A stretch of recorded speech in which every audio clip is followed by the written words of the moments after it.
திருச்சிற்றம்பலம். ஆடும் பரிவேல் அணி சேவல் என பாடும் பணியே பணியாய் அருள்வாய்.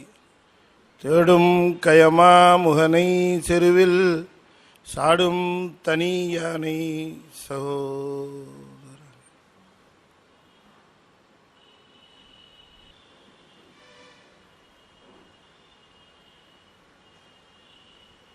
திருச்சிற்றம்பலம்.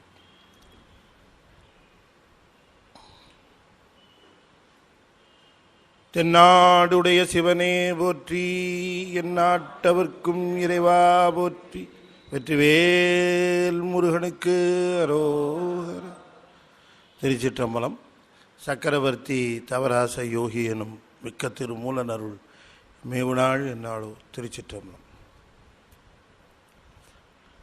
அண்டசராசரங்களுக்கெல்லாம் அதிபதியாக விளங்கக்கூடிய முருகப்பெருமானுடைய ஒப்பற்ற கருணையினாலே அருள்மிகு கமல விநாயகர் சத்சங்கமும் புரசை திருநெறிக் கழகமும் இணைந்து மிகச் சிறப்பாக நிகழ்த்து வருகின்ற திருமந்திர வேள்வியில் நாம் 5ஆம் தந்திரத்தில் சைவ பகுதிகளை பற்றி சிந்திப்பதற்கு திருவருள் கொட்டியிருக்கிறது.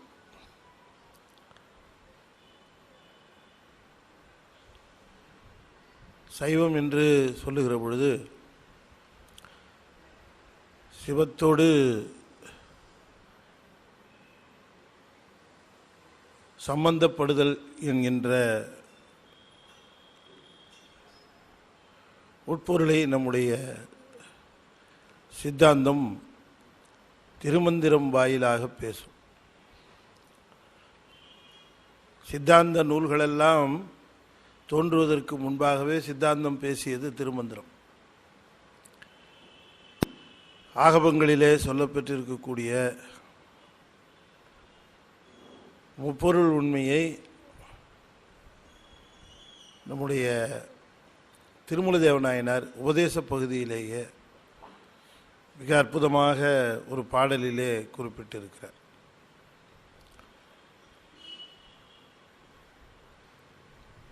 மெய்கண்டார் துவங்கி 12 சாத்திரங்களும் அதற்கு முன்பு இருந்த திருவுந்தியார் திருக்களிற்றுப்படியார் என்று சொல்லக்கூடிய 2 நூல்கள் இவையெல்லாம் வருவதற்கு முன்பாகவே திருமூலர் பதி பசு பாசம் என பகர் மூன்றில் பதியினை போல் பசு பாசம் அனாதி,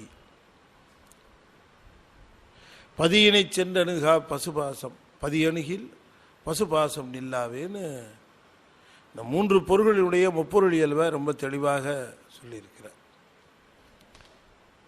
சைவம் 3 பொருள்களை பேசும். இந்த 3 பொருள்களை பேசுகின்ற சைவ நெறியிலே பதி பசு பாசம் என்று சொல்லப்பெறுகிற இந்த 3 பொருள்களில்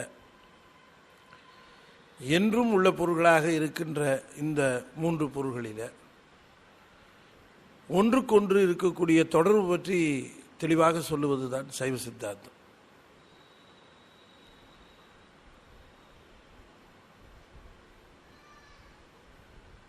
உயிர்கள் உடல்களை பயன்படுத்தி அனுபவங்கள் பெறுகின்றன. ஆனால் சற்று காலத்திற்கு பிறகு அந்த உயிருக்கு அந்த அனுபவம் பெறுவதற்கு வாய்ப்பில்லாமல் இந்த கருவிகரணங்கள் நீங்கி விடுகின்றன. ஏன் அப்படி போகணும்? இந்த உடம்பு என்று சொல்லக்கூடிய ஒன்றினாலே நாம் பெறுகின்ற அனுபவங்கள் ஒவ்வொரு காலகட்டத்திலேயும் ஒவ்வொரு விதமாக இருந்த பொழுதும் கூட ஒரு காலத்திலே இது முற்றுமாக நீங்கி விடுகிறது. அப்படி முற்றுமாக நீங்கிய பிறகு இந்த உயிர் எங்கே செல்கிறது என்கின்ற ஒரு கேள்வி எல்லா சமயங்களிலுமே கேட்டு பல்வேறு விதமாக அதற்கு பதில்கள் சொல்லப்பெறுகின்றன.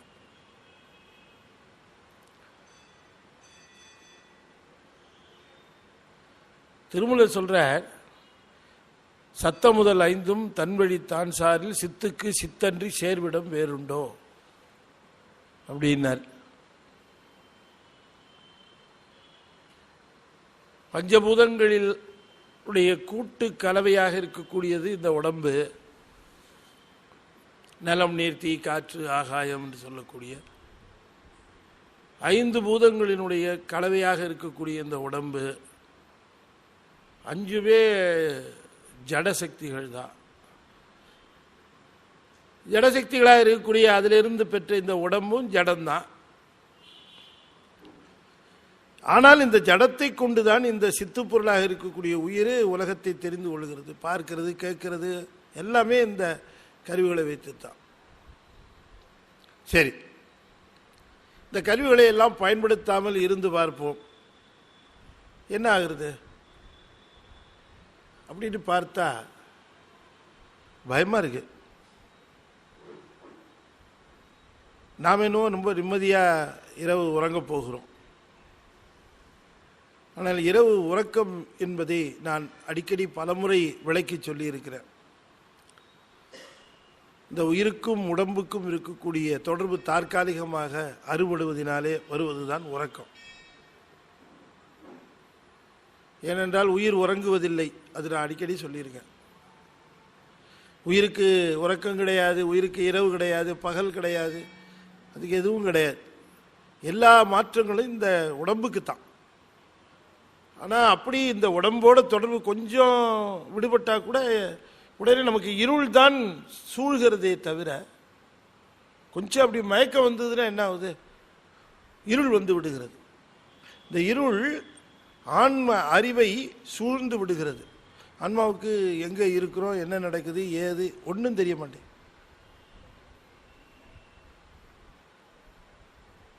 இதையே சொல்றீங்க, கோமா ஸ்டேஜ் எடுங்க, உடம்பு இருக்கு, உயிரும் இருக்கு, பட் உயிர் அந்த உடம்புக்குள்ளே இருக்குங்கிற பிரஜை இருக்கா அந்த உயிருக்கு? இல்லை. அது உடம்பு பாட்டுக்கு அதோட சேர்ந்து ஏதோ ஒரு அட்டாச்மெண்ட்டில் அப்படியே நின்றுட்டு இருக்கே தவிர, உயிர் இந்த உடம்பை கொண்டு அனுபவம் பெறுவதற்குரிய சூழ்நிலையில் இல்லாமல், உடம்பு தனக்கு இருக்குங்கிற பிரஜை கூட இல்லாமல் இருக்கு. இதை ரொம்ப ஆழமாக சிந்திக்கிற பொழுது உயிருக்கும் உடம்புக்கும் இருக்கக்கூடிய அந்த நுட்பமான தொடர்பு, அந்த தொடர்பை வைத்தவன் இறைவன். உடலோடு இந்த உயிர் தொடர்பு கொண்டு இருக்கின்ற அந்த முறையை மிக ரகசியமாகத்தான் வைத்திருக்கிறான்.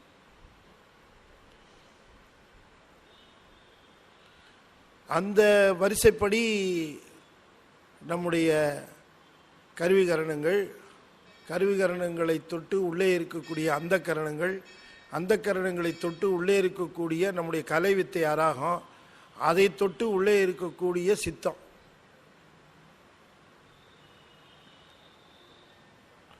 இந்த மாதிரி ஒரு லிங்க் இருக்கு. ஆக இந்த உடம்பு கொஞ்சம் தொடர்பு அற்று போனாலும் the soul plunges into darkness, அப்படியே இருளுக்குள்ள போயிருது. என்ன நடக்குது, என்ன இருக்குது, எங்க இருக்கிறோம் ஒண்ணுமே தெரியாது. அதனாலதான் நம்முடைய ஞானசம்பந்தர் அடிக்கடி சொல்றார், அதை நாம ஒவ்வொரு நாளும் சொல்லி பார்க்கணும். ஒவ்வொரு நாளும் நாம காலையிலையோ அல்லது ராத்திரியோ இந்த பாட்டை நாம நினைத்து பார்க்கணும். நீ நாளும் நன்னெஞ்சே நினை கண்டாய், யார் அறிவார் சானாலும் வாழ்நாளும், சாய்க்காட்டம் பெருமார்க்கே பூனாலும் தலை சுமப்ப புகழ் நாமம் செவி கேட்ப நானாலும் நவின்றேத்த பெறலாமே நல்வினையே. நீ நாளும் நன்னெஞ்சே நினை கண்டாய், யார் அறிவார் சானாலும் வாழ்நாளும், சானாலும் வாழ்நாளும் யார் அறிவார். ஏன் சார் இப்ப எப்ப இறந்து போறோன்றதை நினைச்சுக்கிட்டே இருந்தா எப்படி சார் வாழ்வது கேட்கிறோம்ல சார். அப்ப அதையே நினைச்சிட்டு இருந்தா எப்படி, அதை நினைச்சுக்கிட்டே வாழ்றதுக்கு தான் இந்த வாழ்க்கை வந்திருக்கா? என்னைக்கோ ஒரு நாள் வரப்போகுது. அது யாருக்கு தெரியல, அது எல்லாருக்கும் தான் தெரியுது. அந்த நினைப்போட தானே நம்ம வாழ்ந்துட்டு இருக்கிறோம். நம்ம பேசினா கூட பரவாயில்ல, பசங்க பேசுதுங்க. நம்ம இன்னைக்கே போயிடுவோம்டா ஷோவுக்கு. ஏன்டா நாளைக்கு நம்ம இருப்போமா இல்லையான்னு தெரியாதுடா. உலகம் நிலையில்லாதது. இது சினிமா போகிறதுக்கே பேசுகிறான் டயலாக். உலக நிலை இல்லாதது, நம்ம இன்னைக்கே போயிடுவோங்கிற இந்த தத்துவம் தெரிஞ்சு போச்சுன்னு அர்த்தமா? அன்சர்டனிட்டி, நிலையின்மை, நிச்சயம் எது என்று சொல்லப்பட முடியாத ஒரு நிலை. நீ நாளும் நன்னெஞ்சே நினை கண்டாய், யார் அறிவார் சானாலும் வாழ்நாளும். இருக்கின்ற நாட்களிலே உணர்வோடு இருக்க போகிற நாள் எத்தனை தெரியலையப்பா. ஒரு நாளைக்கு 8 hours நம்ம கோமாவுக்கு தான் போறோம். என்ன இது ரெஸ்டோர் ஆயிடுது அந்த கோமா. நாம நினைச்சிட்டு இருக்கோம் அது தூக்கம்னு. அது தூக்கம்னு சொல்லிக்கிறோம். தூங்க போறமே, காலையில எழுந்திருக்கிறதுக்கு என்ன உத்தரவாதம்? இன்னும் உத்தரவாதம் கிடையாது. எந்த டாக்டர்கிட்டையாவது போய் சார் தூங்க போற ராத்திரி, நாளை காலையில் எழுந்திருப்பேன்னு ஒரு சர்டிஃபிகேட் கொடுங்க சார் கேட்டு பாருங்களேன். அந்த டாக்டர் சர்டிஃபிகேட் கொடுத்துட்டாருன்னா அந்த டாக்டர் உண்மையிலே டாக்டரானு சர்டிஃபிகேட்டை வாங்கி பாருங்க. அவர் சர்டிஃபிகேட்டை கொடுக்க மாட்டார் இந்த டாக்டர். நீ இப்ப ஹேல் அண்ட் ஹெல்த்தியா இருக்கிறேன்னு சர்டிஃபிகேட் தரேன், நீ நார்மலா இருக்கிறேன்னு சர்டிஃபிகேட் தரேன், பீட்ஸ் எல்லாம் ரெகுலரா இருக்குன்னு சர்டிஃபிகேட் தரேன், என்ன வேணா தரேன். ஆனா நாளை காலையில எழுந்திருப்பேன்னு நான் கொடுக்க முடியாது உனக்கு. ஏன் நானே எழுந்திருப்பேனான்னு தெரியாது. யாரு டாக்டருக்கு? யாருக்கும் சொல்ல முடியாது. அடிக்கடி நான் சொல்லுவேன், 32 விதமான அந்த கொக்கிகளும் கடன்று போய் 3 கொக்கியில தான் அப்படி இருக்குது அந்த உயிரும் அந்த உடம்பும். அந்த ராத்திரி உறக்கத்தில், ஆழ் உறக்கம், நல்ல உறக்கத்தில் புருடன் சித்தம் பிராணன், இந்த 3 தான் கனெக்ஷன். வேற எந்த கனெக்ஷனும் கிடையாது. 32 லிங்க் கலந்துடும். இந்த 3 லிங்க்ல மட்டுமே இருக்கிற பொழுது தசவாயுக்கள்ல பிராணன் மட்டும், அந்த கரணங்கள் 4ல் சித்தம் மட்டும், வித்யா தத்துவத்தில் புருடன் மட்டும்.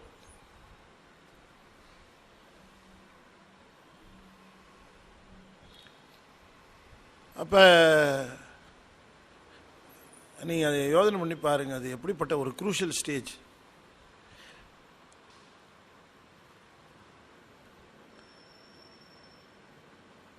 ஒவ்வொரு நாளும் நாம போய் இந்த கதவை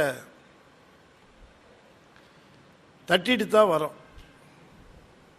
ஒவ்வொருத்தரும் போய் தட்டிட்டு தான் வரோம் உறக்கத்தில்.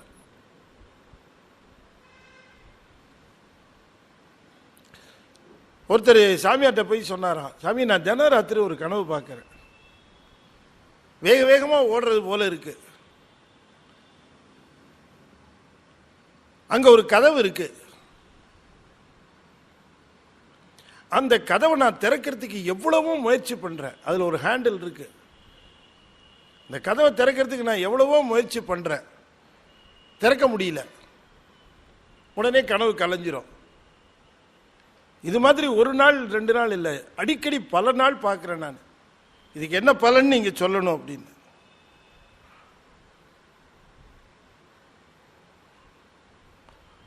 கனவுகளுக்கு பலன் இருக்கா இல்லையா?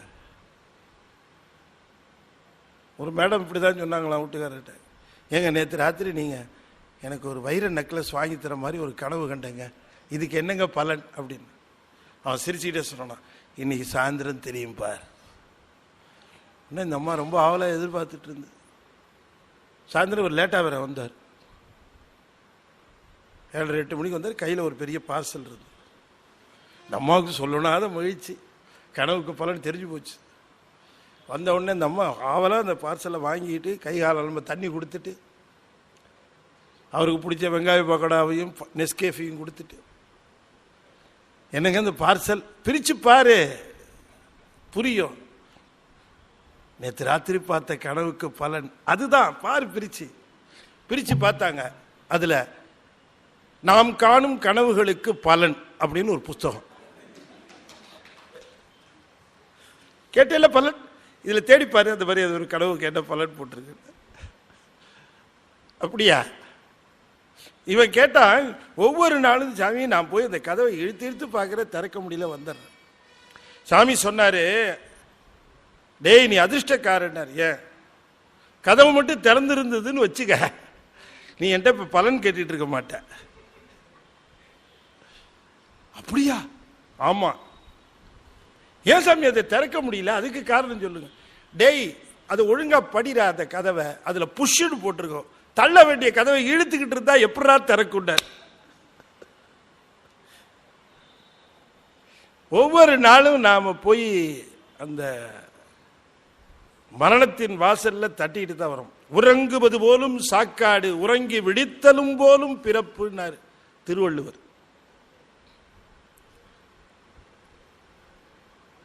உறக்கம், அதனாலதான் அவத்தையில எப்படி வச்சாங்கன்னு சொல்லி சொன்னா, நனவு, கனவு, அப்புறம் உறக்கம், அப்புறமா ஆழ்ந்த உறக்கம், துரியம், துரியாதீதம். இப்போ துரியத்துக்கு நாம் துரியம், துரியாதீதம், துரியாதீதம் கிட்டத்தட்ட இறப்பு. துரியம் கோமா மயக்கம் இதெல்லாம் வச்சுக்கலாம் துரியத்தை.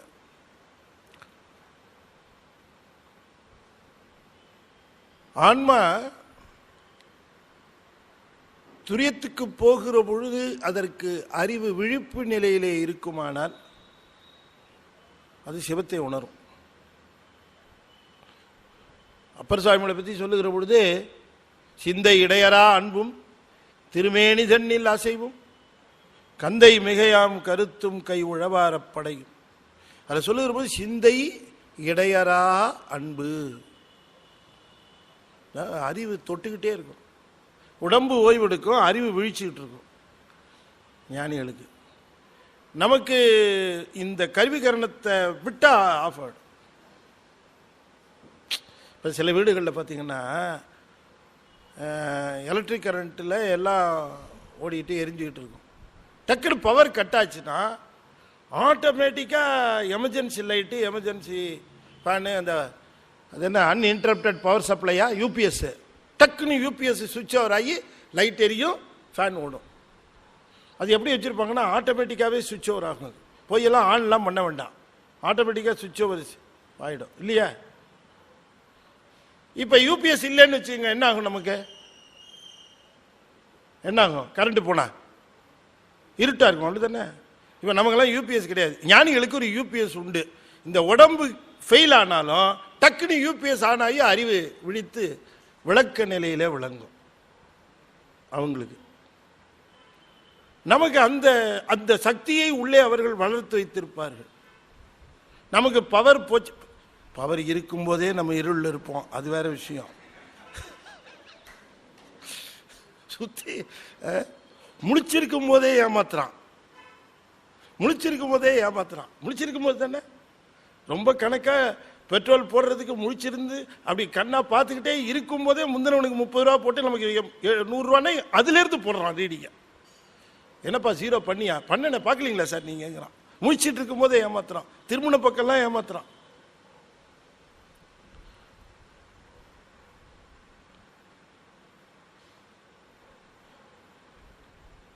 நான் ஒரு பெரிய பிரபலமான ஹோட்டலுக்கு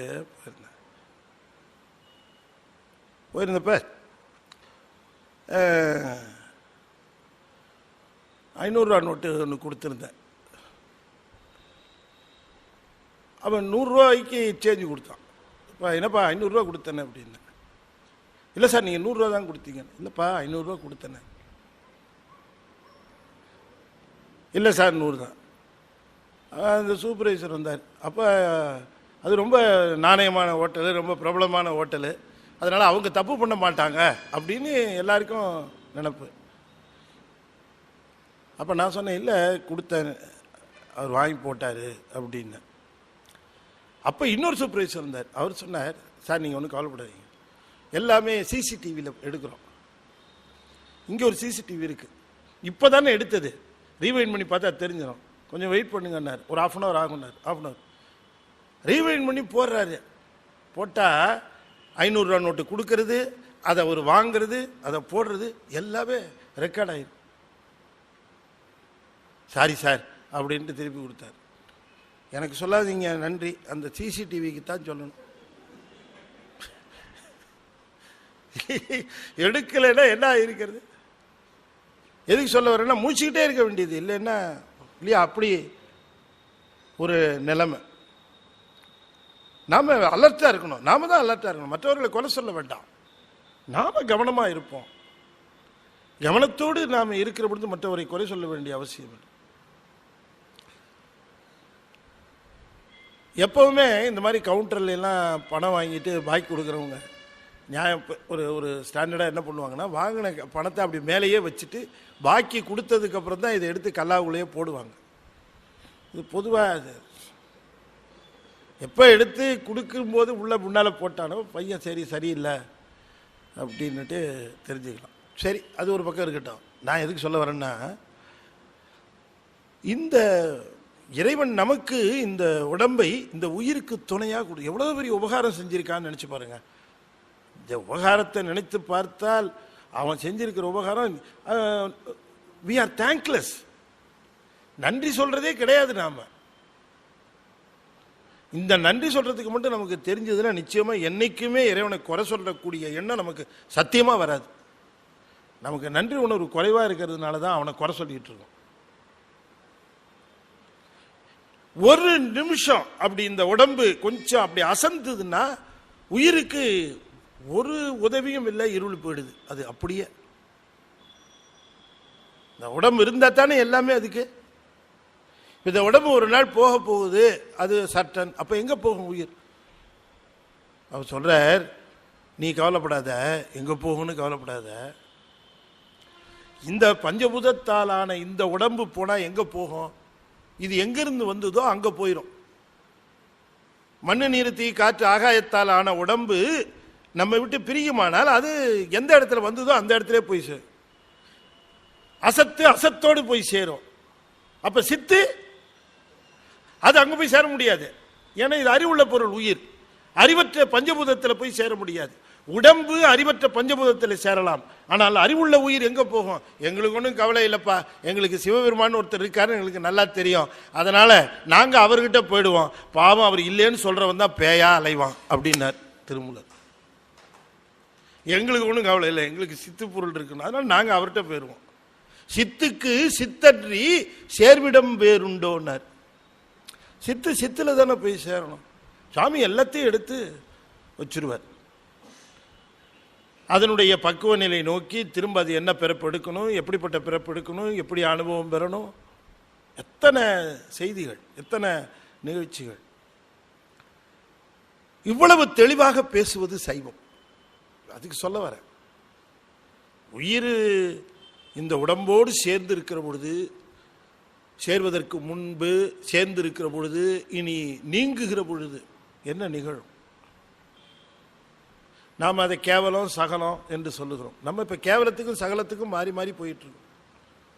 இப்போ அன்னாடமும் கேவல சகலம் தானே போயிட்டு இருக்கு. என்னைக்காவது உறங்குகிற பொழுது நாம் என்ன பண்ணுகிறோம்? கேவலத்துக்கு போகிறோம்.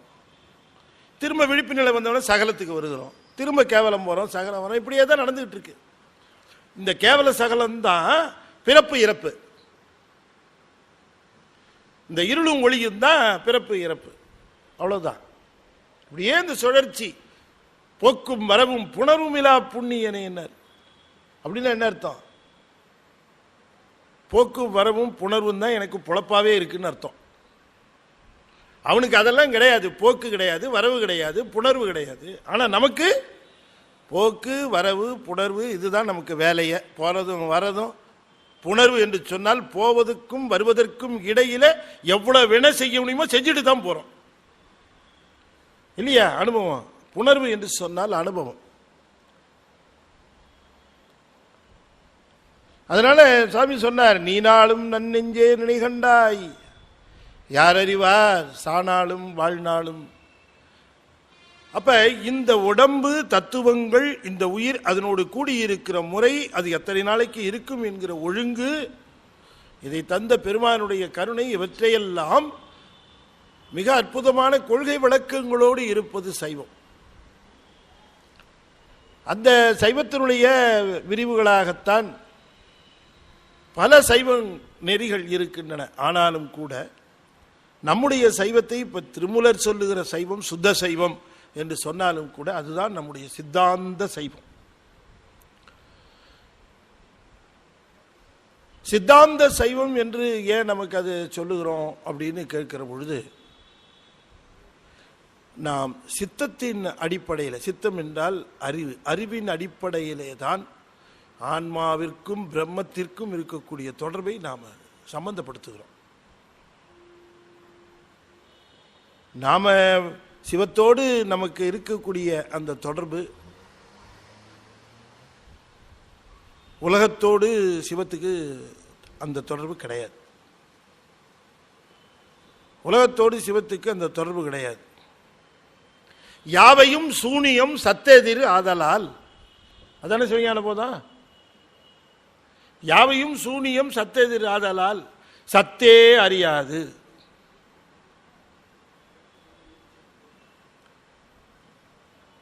சிவம் உலகத்தை அறியாது, உலகம் சிவத்தை அறியாது. அதுதான் அடிப்படை. சிவம் உலகத்தை அறியாது, உலகம் சிவத்தை அறியாது. உலகத்துக்கு சிவத்தால் வேண்டப்படுவது ஏதுமில்லை, சிவத்திற்கு உலகத்தால் வேண்டப்படுவது ஏதுமில்லை. உலகம்னு நான் சொல்றது அறிவற்ற பிரபஞ்சம், அறிவில்லாத உலகம், பஞ்சபூதங்களினாலே ஆன இந்த உலகம். இவையெல்லாம் சிவத்திற்கு வேண்டப்படுவன அல்ல, அல்லது சிவம் அறியாது. அறியாதுன்னு சொன்னா என்ன சார், சிவனுக்கு கூட தெரியாததுன்னு ஒன்று இருக்குமா, அறியாது ஒன்று இருக்குமா என்று கேட்டால் அதுக்கு நல்ல சரியான வரையறை தெரிஞ்சுக்கணும், டெஃபினேஷன். ஒன்றை நான் அறிய வேண்டும் என்று சொன்னால் அது எண்ணில் வேறாக இருந்தால் தான் அறிய முடியும்.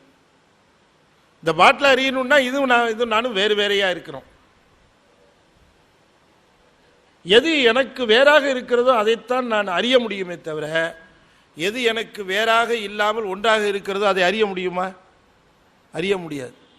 சிவம் உலகத்தோடு முழுமையாக பரவி நிற்கிற பொழுது தன்னில் வேறாக உலகத்தை அறியாது. ரொம்ப நுட்பமாக சைவம் பேசுகிறது. எனவே இந்த இந்த காத்துக்கோ அல்லது நெருப்புக்கோ அல்லது இந்த மலைக்கோ அந்த ஆத்துக்கோ ஏதாவது வேண்டி இருக்கிறவா சிவன்கிட்ட? அது அறிவற்ற ஜடம், அதுக்கு என்ன வேண்டி இருக்கு சிவத்துக்கிட்ட? இல்லை சிவத்துக்கு அதனால ஏதாவது பயன் உண்டா? ஏதும் பயன் இல்லை. நான் அடிக்கடி சொல்லுகிற உதாரணம், இப்போ இங்கே மைக் இருக்கு, மேலே டியூப் இருக்கு. இந்த டியூப்லால இந்த மைக்குக்கு ஏதாவது பயன் உண்டா? ஏதாவது பயன் உண்டா டியூப்னால மைக்குக்கு? டக்கு நீங்கள் லைட் எரியலைங்க, ஆஃப் ஆயிடுச்சு, லைட்டு ஆஃப் ஆயிடுச்சு, உடனே மைக் சொல்லுமா லைட் ஆஃப் ஆனதுனால நான் இருட்டில் என்னால் வேலை செய்ய முடியாது, லைட்டை யாராவது போடுங்க அப்படின்னு இது கேட்குமா? இதுக்கு கரண்ட் இருந்தால் இது வேலை செஞ்சுட்டு இருக்கும். இது வெளிச்சத்தை கேட்குமா? அது கேட்காது. சரி, இந்த மைக்கினால இந்த வெளிச்சத்துக்கு ஏதாவது பயன் உண்டா? இந்த டியூப் லைட்டு மைக் எடுத்து அந்த பக்கமாக உள்ளே வச்சோன்னா லைட்டு, ஏன் மைக் எடுத்து அந்த பக்கமாக வச்சிங்க, நான் இனிமேல் 40 வாட்டு கொடுக்க மாட்டேன், 20 வாட்டு தான் கொடுப்பேன் அப்படின்னு சொல்லுமா? அது சொல்லாது. இப்போ இதனால் அதுக்கு பயனில்லை, அதனால் இதுக்கு பயனில்லை இல்லையா? ஆனால் ரெண்டும் இங்கே இருக்குதே ஏன் அப்படின்னா, ரெண்டும் இங்கே இருக்கிறதுக்கு காரணம், ரெண்டும் ஒன்றுக்கொன்று பயனில்லை என்று சொன்னாலும் இரண்டையும் கொண்டு பயனடைகிற மூணாவதா ஒரு பொருள் உண்டு, அது நாம. புரியுதா உங்களுக்கு? அப்ப மைக்கு லைட்டு ரெண்டும் ஒன்றுக்கொன்று பயனில்லை என்று சொன்னாலும் அவற்றை கொண்டு பயனடைகின்ற மூன்றாவதான ஒரு பொருள் நாம இருக்கிறோம். அது போல சிவத்தால் உலகத்திற்கு பயனில்லை, உலகத்தால் சிவத்திற்கு பயனில்லை. ஆனால் இரண்டும் இருக்கிறது என்று சொன்னால் அவற்றை கொண்டு பயனடைகின்ற உயிர்கள் இருக்கின்றன என்று பொருள் இல்லையா? உயிரே இல்லைன்னு சொல்றானே, உயிர் இருக்கு. அதுதான் இந்த சிவத்தாலேயும் பயனடைகிறது, இந்த உலகத்தாலேயும் பயனடைகிறது.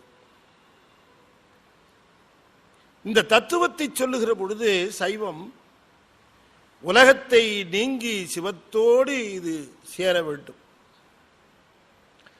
அதுக்கு தான் நமக்கு நம சிவாய நம்ம மந்திரம் கொடுத்துருக்காங்க. யகாரம் நம என்கிற அந்த ஊனை அந்த எழுத்துக்களோடையே ஒட்டி இருக்குது. சிவய நம. யகாரம் மகாரத்தோடு சேர்ந்த பொழுது இருள், யகாரம் நகாரத்தோடு சேர்ந்த பொழுது மருள், யகாரம் பகாரத்தோடு சேர்ந்த போது அருள், யகாரம் சிகாரத்தோடு சேர்கிற பொழுது ஆனந்தம். மொத்த சைவ சித்தாந்தமே இதான். யகாரங்கிறது என்ன? ஆன்மா. ஆன்மா மகாரம் என்று சொல்லக்கூடிய மலத்தோடு சேர்ந்திருக்கிற பொழுது இருள், இருள் இருந்தோம். யகாரம் நகாரத்தோடு சேர்ந்து இருக்கிற பொழுது மருள், கம்ப்ளீட் டார்க்னஸ் இல்லை, ஏதோ ஒரு 0 வாட் பல்பு மினுக்கு மினுக்குன்னு ஏதோ மின்னுது, மினுக்கு மினுக்குன்னு ஏதோ மின்னுது. அநேகமாக தங்கமாக இருந்தாலும் இருக்கும், ரத்தனமாக இருந்தாலும் இருக்கும். எடுத்து போட்டுக்குவோம் அவர் பார்க்கறதுக்குள்ள அப்படின்னு கையை வச்சு லொட்டுன்னு போட்டுச்சு. அது ஒரு நாகப்பாம்பு. மங்கிய இருளிலே விபரீதம் திரிபு என்கிற குற்றங்கள் நிகழ்கிறது. ஆனா ஒன்னும் தெரியாம இருந்தது ஒரு சமயம். இருளிலே ஏதும் தெரியவில்லை. இப்போ மருளிலே கொஞ்சம் ஏதோ தெரியுது. இருட்டா இருக்கிற ரூமுக்குள்ள 0 வாட் பல்பு போட்ட மாதிரி. இப்ப மயக்கம்தான், இப்பவும் மயக்கம்தான், ஒன்றும் தெளிவு இல்லை. ரொம்ப பேர் ரொம்ப தெளிவா இருக்கிறதா நினைச்சிட்டு இருக்கிறோம். அறிவு ரொம்ப ஜாஸ்தி இருக்கிறதா நினைக்கிறேன். இன்னும் தெரியல சார், ரொம்ப வர வர அறிவு ஜாஸ்தி ஆகிட்டே போகுது எனக்கு. என் அறிவு ரொம்ப அப்படியே தாகம் எடுத்து என்னை சுற்றி இருக்கிறவங்கள தாங்க முடியாம, அறிவு தாகம் ஊற்றெடுக்குதே இவருக்கு இப்படி அப்படின்னுட்டு. அப்படிலாம் எடுக்காது ஊற்று. அறிவு அதிகமாகிறதுங்கிறது எப்போ தெரியும் அப்படின்னு சொன்னால், எவ்வளோ தூரம் இது வரைக்கும் அறியாமல் இருந்தோன்றது தெரிஞ்சுதுன்னா அறிவு வர ஆரம்பிச்சிருக்குன்னு அர்த்தம். எவ்வளோ குற்றம் பண்ணி இருக்கிறோம் அப்படின்னு நினப்பில் வர ஆரம்பிச்சதுன்னா இப்போ தான் கரெக்டான ட்ராக்கில் போயிட்டுருக்குறோன்னு அர்த்தம். நான் போயிட்டுருக்கிறது ரொம்ப கரெக்டான ட்ராக்குன்னு நினச்சான்னா இன்னும் தொடர்ந்து தப்பு பண்ணிகிட்டு இருக்கான்னு அர்த்தம். ரொம்ப நுட்பமானது இந்த அறிவு, ஆன்ம அறிவு இருக்கிறதே. அதனால தான் அதை எப்படி பிரித்தார்கள்? பாசஞானம், பசுஞானம், பதிஞானம். அவன் அருளாலே அவன் தாழ் வணங்கி என்றெல்லாம் சொல்லுவதற்கு காரணம், ஆன்மாவுக்கு 3 ஞானம் ஏதோ பார்சலில் வரும்னு நினச்சிட்டு இருக்கக்கூடாது. பாசஞானம், பசுஞானம்லாம் ஒரே ஞானம் தான் இருக்கிறதே, ஒரே ஞானம். எவ்வாறு காண்பான் அறிவு தனக்கு எல்லை, அவ்வாறு அருள் செய்வான் ஆதியரன் தானும்னார். சைவம் ரொம்ப தெளிவாக உயிருக்கும் சிவத்திற்கும் இருக்கக்கூடிய தொடர்பை பேசுகிறது. அதில் இந்த 4வது பிரிவாக நம்ம சுத்த சைவம் பார்த்தோம், அசுத்த சைவம் பார்த்தோம், மார்க்க சைவம் பார்த்தோம். இப்போ 4வதாக இருக்கக்கூடிய சைவம். இப்போ இந்த 4 சைவம் நம்முடைய சைவத்திற்கு புறம்பானதல்ல, சித்தாந்த சைவத்துக்கு. இப்போ சொல்றது கடும் சுத்த சைவம்ன்றார். இப்போ கடும் சுத்த சைவம்னு அதுக்கு சொல்லுகிற அந்த பிரிவிலே சொல்லுகிற பொழுது இந்த கடுமை எதை குறிக்கிறது என்று சொன்னால் அருமையை குறிக்கிறது. அதில் அடிக்கிறது கொஞ்சம் கடினம். இப்போ ரொம்ப பேர் நம்ம போன தடவை கூட அதை சிந்திச்சோம். சிவசின்னங்கள் எதுவரைக்கும் வேண்டப்படும்? சிவசின்னங்கள் மஸ்டா? சிவசின்னங்கள் இல்லாமல் ஒருவரை சைவர் என்று சொல்லக்கூடாதா? இப்பெல்லாம் பல கேள்விகள். ஏன்னா நமக்கு 63 நாயன்மார்லேயே நான் அடிக்கடி சொல்லுவது போல பல நாயன்மார்கள்லாம் நமக்கு ரொம்ப ஒரு வியப்புக்குரியவர்களாக விளங்கி இருக்கிறார்கள். அப்போ அவர்களெல்லாம் எங்கே எப்படி சேர்க்கறது, எங்கே கொண்டு போய் சேர்க்கறது? ஒருத்தர் கேட்டார், என்ன சார் இந்த சிவத்தோடு போய் சேர்றதுக்கு எத்தனை காலம்தான் சார் ஆகும்? எத்தனையோ பிறப்பு எடுத்துட்டோன்னு மணிவாச சொல்கிறாரு. புல்லாய் பூளாய் புழுவாய் மரமாய் என்னென்னவோ சொல்கிறாரு. எப்போத்தான் போய் சேருவோம் அப்படின்னார். எப்போ சேருவோன்னு எப்படி சார் சொல்கிறது? எப்போ சேருவோன்னு நான் நேற்று சொன்னேன்னு நினைக்கிறேன். ஒரு சமயம் திருச்சியிலேருந்து வந்துட்டு இருந்தேன். அது பஸ்ஸு விழுப்புரம் தாண்டி போயிட்டு இருந்தது. நடுவில் நிறுத்துறாரா என்னன்னு தெரியல. விழுப்புரம் தாண்டி பஸ் போயிட்டுருக்கு. சரி எங்கேயாவது டிரைவர் நிறுத்துவார், ஏதாவது சாப்பிட்லாம் அப்படின்னு நினச்சேன். ஒரு சின்ன ஊர் ஒன்று வந்தது, அங்கே நிறுத்தலை. அவர் ஒரு ரெண்டு போயிட்டார். சரி சின்ன ஊராக இருக்க பெரிய ஊர் வந்தால் நிறுத்துவாராக்கன்னு நினச்சேன். ஒரு பெரிய ஊர் வந்தது, அங்கேயும் நிறுத்தலை. அவர் பாடி சரன்னு போயிட்டே இருக்கிறார். டிரைவருக்கு பின்னால் தான் உட்காந்துருந்தேன் நான். அவர்கிட்ட டிரைவர்கிட்ட மெதுவாக கேட்டேன், சார் வண்டி எப்போ தான் சார் நிற்கும் அப்படின்னேன். அவர் சொன்னார், யாருக்கு தெரியும்னார். என்ன சார் சொல்கிறீங்க அப்படின்னு. ரகசியமாக உங்களுக்குள்ளே வச்சுங்க, 3/4 மணி நேரமாக பிரேக்கே பிடிக்கல, அது பாட்டுக்கு போயிட்டுருக்கு அப்படின்னார். ஐயோண்ணே ஏன் பயப்படுறீங்க இப்படி? என்ன சார் பிரேக் பிடிக்கலைங்க, நீங்கள் ரொம்ப பயமாக இருக்குது சார். பயப்படாதீங்க, பயம் வந்தால் கண்ணை முடிக்கணும். இங்கே பாருங்க, நானே எனக்கு பயமாக இருந்தது, கண்ணை மூடிட்டே ஓட்டிகிட்டு இருக்கிறேன். எப்படி போய் சேர்.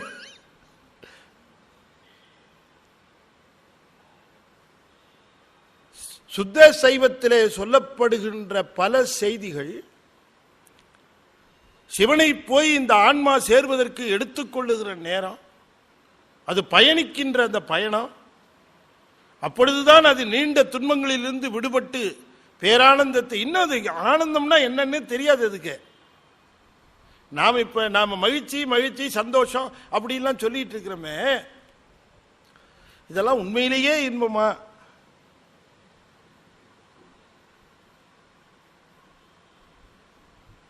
நண்பர் ஒருத்தர் வந்தார். அவர் வந்த உடனே அவர் நம்ம வீட்டுக்கு வந்தார். வீட்டு அம்மாட்ட சொன்னேன், கொஞ்சம் காஃபி போட்டு கொடுமா சாருக்கு. அவர் சாப்பிட்டார். சாப்பிட்ட உடனே அவர் சொன்னார், இதுதான் காஃபியான்னாரு. அப்படின்னா இது வரைக்கும் குடிச்சதெல்லாம் என்ன அவருக்கு? ஏங்க நான் எதையோ காப்பி நினைச்சு குடிச்சிட்டு இருந்தேன், காப்பினா இப்படி தான் இருக்குமா, இது இவ்வளோ டேஸ்டா இருக்கே.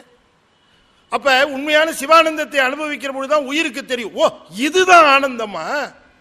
நான் எதையோ ஆனந்தம் நினைச்சிட்டு இருந்தேன், ரவா தோசை சாப்பிட்றதுல இருந்து எல்லாத்தையும் ஆனந்தம் நினைச்சிட்டு இருந்தேனே அப்படின்னு அது மறுச்சி வரும். அப்பதான் ஒரு சூன்யம் வரும். நீங்க நினைத்து பாருங்கள், ஒவ்வொரு அந்த பக்குவ நிலையை தாண்டுகிற பொழுது, ஒரு பக்குவ நிலையிலிருந்து இன்னொரு பக்குவ நிலைக்கு போகிற பொழுது இந்த அறிவு முழுவதும் இருளிலே சிக்கும், சூன்யமாகும். அப்புறம் தான் அடுத்த நிலைக்கு போகும். நான் உங்களுக்கு இந்த யோகத்தில் சோடச கலா பிராசாதம் சொல்லுகிற பொழுதும் சரி, துவாதச கலா பிரசாதம் சொல்லுவது, அந்த பிரசாத நிலைகள் எல்லாம் 12 கூறுகளாக பிரிந்து நிற்கிற அந்த நிலைகளை எல்லாம் சொல்லுகிற பொழுது, இந்த உச்சியிலிருந்து செல்லுகிற அந்த 12 அங்குலத்து சமாச்சாரம், வியாபினி சமண உண்மன என்று சொல்லக்கூடிய அந்த 3, முதல் ஒரு 4 அங்குலம், அடுத்தது ஒரு 4, அப்புறம் ஒரு 3, அப்புறம் ஒரு 1, 4 4 8 3 11 1 12 அங்குலமும் இங்கே செக்ரிகேட் ஆகிருக்கு. நம்ம இப்படி துவாதச அந்த பிரிவுலின்னு சொல்லி 12 அங்குலத்தை சொல்கிறோமே, இந்த 12 அங்குலத்தில் ஒவ்வொரு ஸ்டேஜ் இருக்கு. அதெல்லாம் ஒளி நிலைகள், மேலே இருக்கிற ஒளி நிலைகள். இது கொஞ்சம் கொஞ்சமாக அது பிரைட் ஆகும் இந்த ஏரியா. அது அந்த யோகத்தில் இருந்து உணர ஆரம்பித்த உடனேயே இந்த பகுதி முழுக்க ஒளி. அதனால தான் வள்ளல் பெருமான் போன்றவர்கள்லாம் மேலே கவர் பண்ணிட்டாங்க. இந்த முக்காடு எதுக்கு போடணும்னா, இந்த இடம் பிரைட் ஆயிடுச்சுன்னா அது போட்டுருவாங்க. அது இல்லாதவனும் இப்போ போட்டுக்கிறான், அது வேற விஷயம். எதுக்கு போட்டுக்கிறான்னு அவனுக்கு ஒரு முக்காடு எதுக்கு போடணுன்னா, இங்கே பிரைட் ஆயிடுச்சுன்னா. நான் சொல்லியிருக்கேன், வள்ளல் பெருமான் சிறு குழந்தைய அந்த அம்மா இப்போ பாட்டி மாதிரி ஆயிடுச்சு. அது சொல்லுகிற பொழுது, சாமி எங்கள் வீட்டுக்கு வருவார், என்னை தூக்குவார், கொஞ்சுவார். அப்படி தூக்குகிற பொழுது இந்த மேலே போட்டிருக்க அந்த முக்காடு லேசாக விலகும், பளீர்னு வெளிச்சம் அடிக்கும் அப்படின்னு அந்த பாட்டியம்மா சொல்லுது. இது கேட்டு சொன்னவர் வாரியார் சாமி. எப்படா இருக்கிறேன் அப்படின்னு அந்த குழந்தைய தூக்குவார். நான் இப்போ சின்ன குழந்தை, பாவாடை சட்டை போட்டிருப்பேன், என்னை சாமி தூக்கும், இந்த முக்காடு இப்படி விலகும், பளீர்னு அடிக்கும் வெளிச்சம், இன்னும் இழுத்து விட்டுக்கும் அப்படின்னு. இந்த இடத்துல தான் அந்த ஒளி. இப்போ படம் போடுகிற பொழுது இப்போ இந்த இடத்த காட்ட முடியாதுல்ல, அதனால இந்த பக்கம் இப்படி வட்டமாக பின்னால் காட்டுவாங்க. இந்த பின்பக்கம் காட்ட, உண்மையில் பின்பக்கம் இல்லை, அது இங்கே தான் வரும், காட்ட முடியாது இல்லை, இப்படி எப்படி காட்டுறது, அதனால இப்படி பின்னால் இப்படி காட்டினாங்க. பாதி சாமியார் என்ன பண்ணிட்டான், பின்னால தான் போல இருக்குன்னு ஒரு 100 வாட் பல்பை பின்னால் போட்டுட்டு உட்காந்து ஆரம்பிச்சிட்டான்.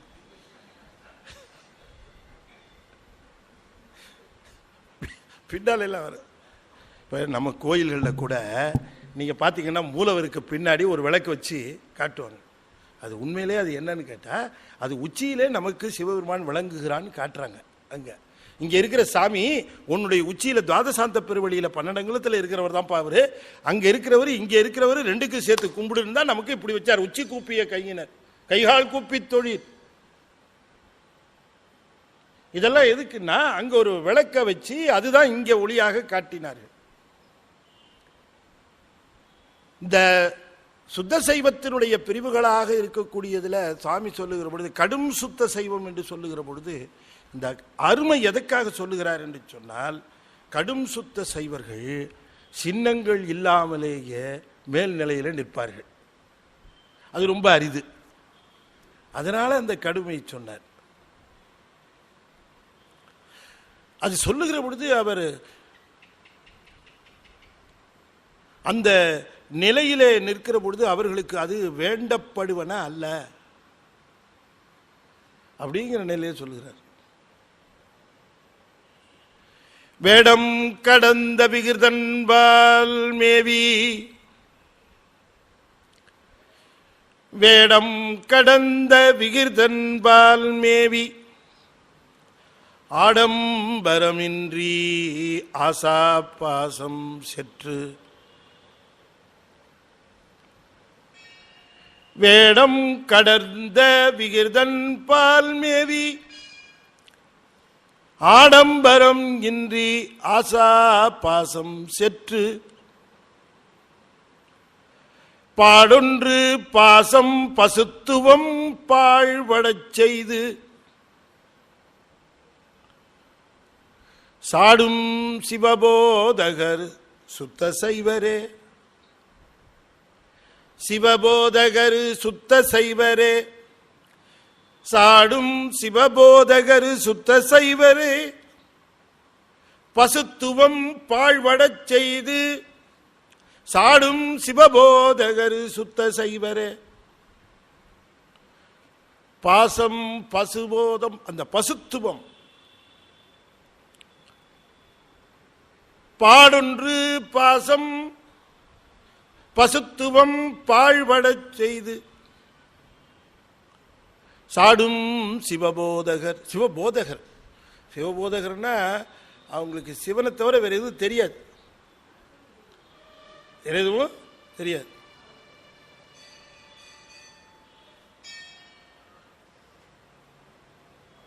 அவர்களுக்கு கண்ணில் என்ன இருக்குமா? எப்பவும் கைலாயத்து உச்சிகுளான் காலத்தீயான் அவன் என் கண்ணுளானே, காலத்தீயான் என் கண்ணுளானே, மண்ணில் நல்ல வண்ணம் வாழலாம் வைகளும் என்னில் நல்ல கதிக்கு யாதுமோர் குறைவிலை, கண்ணில் நல்லகுதுரும் கழுமல வளநகர் பெண்ணில் நல்லாளொடும் பெருந்தகை இருந்ததே. மண்ணில் நல்ல வண்ணம் வாழலாம், மண்ணில் வைகளும் நல்ல வண்ணம் வாழலாம், என்னில் நல்ல கதிக்கு யாதுமோர் குறைவிலை, கண்ணில் நல்லகுதுரும் கழுமல வளநகரு பெண்ணில் நல்லாளொடும் பெருந்தகை இருந்ததே. கண்ணில் நல்ல அகுதுரும், கண்ணிலேயே நிற்கிறாராம். பையன் அமெரிக்காவுக்கு கிளம்பி போயிட்டான். 1 மாசம் லீவில் வந்திருந்தான். அப்புறம் திரும்ப லீவு முடிஞ்சு போகிறான். அப்பா அம்மாவும் கொண்டு போய் ஃப்ளைட்டில் ஏற்றி விடுறேன். அம்மா வரம்மா, அப்பா வரம்பா, கண்ணா ஸ்கைப்பில் வாடா, வரம்மா அட்டுமா. வீட்டுக்கு திரும்பி வந்தாங்க ஏர்போர்ட்ல இருந்து. இந்த அம்மா எதுவுமே பேசல.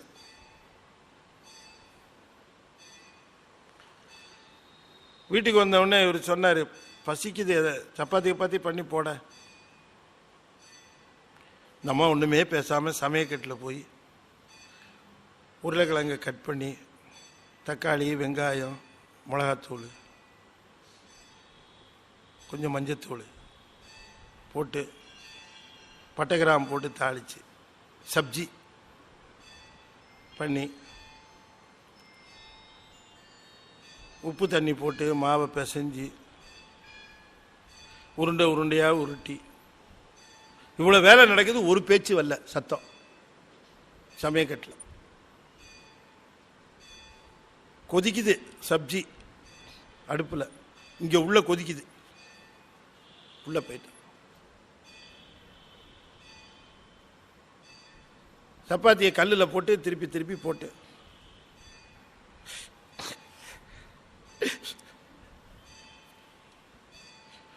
என் பிள்ளைக்கு சப்ஜின்னா ரொம்ப பிடிக்கும். என்ன சாப்பிட்றான்னு யாராருக்கோ பண்ணி போடுறேன். அவர் டைனிங் ஹாலில் உட்காந்துருப்பார். யாராரோ ஆயிட்டார் அவர். என் பிள்ளை என் கண்ணிலேயே இருக்கிறான். ஞானசம்பந்தர் சொல்றாரு, அப்பாவை பார்த்த உடனே என் கண்ணிலேயே இருக்கிறாரு தோணிபுரத்து ஈஸ்வரர். மறக்கலை பாருங்க. ஏன்? அவங்க தானே அழுத பொழுது பால் கொடுத்தா அந்த தாய். மண்ணில் நல்ல வண்ணம் வாழலாம் வைகளும்.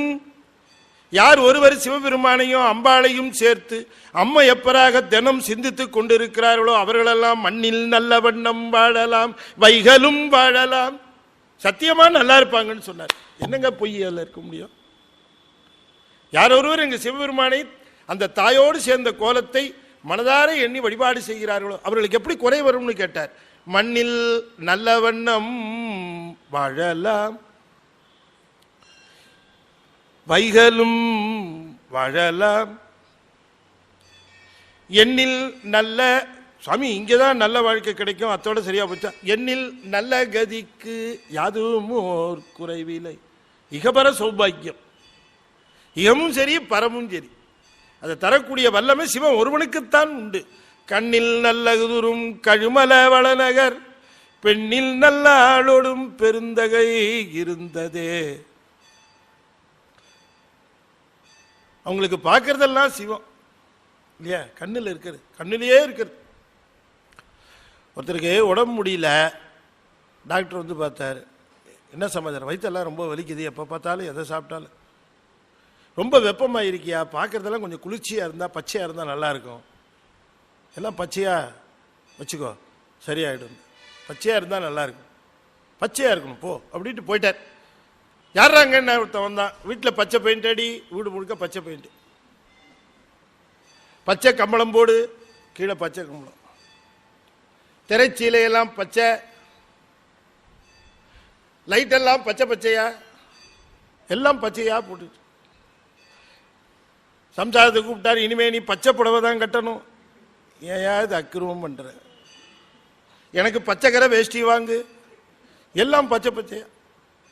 10 நாள் கழிச்சு வைத்தியர் வந்தார். உள்ள நுழையும் போது எல்லாம் பச்சையா இருக்கு. என்னையா ஆச்சு அப்படின்னார். நீங்க தானே சொன்னீங்க. என்ன சொன்ன? கொஞ்சம் பச்சையா பார்த்தா நல்லதுன்னு சொன்னீங்க. ஆமா. அதுக்கு ஏயா ஒரு 100 ரூபாய்க்கு ஒரு பச்சை கண்ணாடி வாங்கி போட்டா எல்லாமே பச்சையா இருந்துட்டு போகுது, இத்தனையும் ஏயா மாத்தினாரு? வாங்கி போட வேண்டிய ஒரு கண்ணாடி தானே, எல்லாம் பச்சை. அது போல நாம ஒன்னொன்னுலயா சிவன் இங்க இருக்கா அங்க இருக்கான்னு பார்த்துக்கிட்டு தேடிக்கிட்டு இருக்கிறோம். ஆனா ஞானிகள் பச்சை கண்ணாடி போட்டது போல கண்ணிலேயே சிவம் இருப்பதனாலே பார்க்கின்ற பொருள் எல்லாம் சிவமாக தெரிந்தது அவர்களுக்கு. கண்ணில் நல்லகுதுரும் கழுமல வளநகர் பெண்ணில் நல்லாளோடும் பெருந்தகை இருந்ததே. என்ன அற்புதமா சொல்லியிருக்கு. இங்கே கடும் சுத்த சைவத்தை சொல்லுகிற பொழுது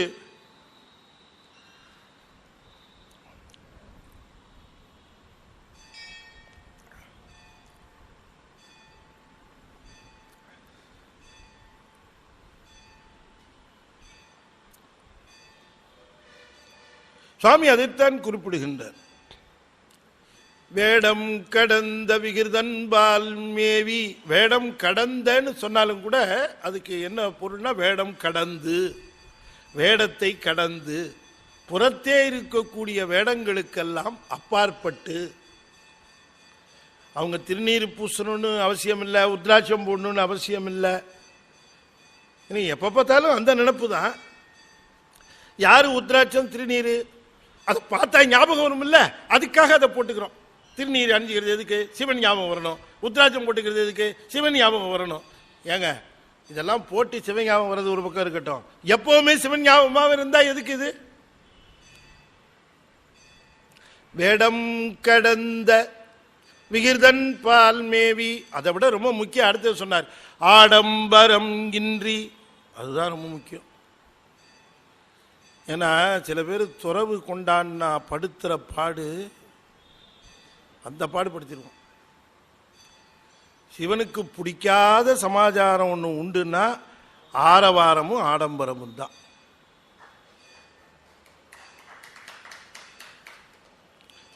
He never likes. தள்ளி வச்சிருவார். அந்த அளவிற்கு அவருக்கு தேவை அன்பு மட்டும்தான். என்னங்க பூ போட வேணாம், இலைய போட்டா போதும். ஒரு பத்திரம், யாவருக்குமாம் இறைவருக்கு ஒரு பச்சிலையினர், இந்த இலைய பறிச்சு போட்டா கூட போறோம். ஆனா அன்புதான். அருணகிரிநாதர் ஒரு லிஸ்ட் போட்டார். ஆராதனர் ஆடம்பரத்து மாறாது சபாலம்பனத்து ஆவாகனமா மந்திரத்து அடலாலே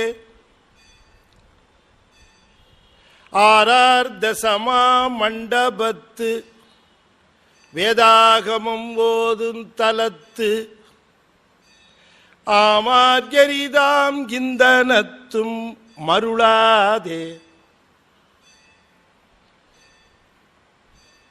அதிலெல்லாம் நீ மருண்டு போய் நின்றுடாதேன்னாரு. அங்கெல்லாம் சிவம் இல்லைன்ட்டார். எங்கெங்க சிவம் இல்லைன்னு சொன்னேன். தயவுசெய்து கோச்சிக்காதீங்க, ரொம்ப ரொம்ப அட்வான்ஸ்டாக இருக்காதேன்னு நினச்சிக்காதீங்க. ஏன்னா இங்கே திருமூலர் சொல்லுகிற கருத்தை அருணகிரிநாதர் எவ்வளோ அழகாக சொல்லி, சாமி எங்கெங்கெல்லாம் இல்லை அப்படின்னு சொன்னார். எங்க இல்லைன்னாரா? ஆராதனர் ஆடம்பரத்து, வழிபாடு செய்கிறவர்களுடைய ஆடம்பரத்தில் அவன் இல்லை. ஆராதனர் ஆடம்பரத்து மாறாது சபாலம்பனத்து. மிக பெரிதாக ஏற்பாடு செய்யப்படுகின்ற கொடிகளை ஏற்றி வேள்வி மண்டபங்களை அமைத்து செய்யப்படுகின்ற வேள்வி கூடங்களில் இல்லை. ஆவாகன மாமந்திரத்தும், இதோ இங்கே இந்த குளத்துக்குள்ளே சாமியை வரவழைக்க போறேன்னு சொல்லி பெரிய மந்திரங்களை சொல்லி ஆவாகனம் பண்ணி சொல்லுகிறார்களே, அந்த மந்திரங்களில் இல்லை. அடலாலும், அந்த மந்திரத்திற்கு எவ்வளவு வலிமை இருக்கிறது தெரியுமா என்று சொல்லிக் கொண்டிருக்கிறார்களே, அதிலும் இல்லை. ஆறார் தசமா மண்டபத்தும், 6 ஆதாரங்களை தாண்டி ஆக்ஞாதானத்தில் இருக்கக்கூடிய தச மண்டபம். அது என்ன தச மண்டபம்னா? தசம்னா 10, 10ன்னா யகாரம். ஆஞ்ஞா இங்கே காணுகிறது அல்லவா ஒளி. இந்த இடத்துல ஒளியை பார்த்து விட்டேன் என்று சொல்லுகிறார்களே யோகிகள், அங்கே இருக்கிறானா? அங்கேயும் இல்லை. ஆறார் தசமா மண்டபத்தும். அடுத்தது ஒன்று சொன்னாரு, வேதாகமம் ஓதும் தலத்தும், வேதம் ஆகமம் ஓதுகின்ற இடங்களில் இல்லை. எவ்வளவு பெரிய புரட்சி பண்ணியிருக்கிறார் அருணகிரிநாதன் பாருங்க. வேதாகமம் ஓதும் தலத்தும் ஆமார் எரிதாம் இந்தனத்தும். பெரிய வேள்வியிலே செய்வதற்காக சமுத்துக்களை எல்லாம் கொண்டு வந்து அடுக்கி வச்சு அதுக்கு தேவையான பொருட்களை எல்லாம் சுத்தி வச்சிருக்கிறாங்களே, அதையெல்லாம் பார்த்து பயந்து போயிடாத, அங்கெல்லாம் அவன் இல்லை அப்படின்னார். எங்கதான் சாமி இருக்க? நீராழக நீர் மஞ்சனத்தை, உள்ளுக்குள்ளே அன்பு பெருகி வருகிறது. கண்ணீர்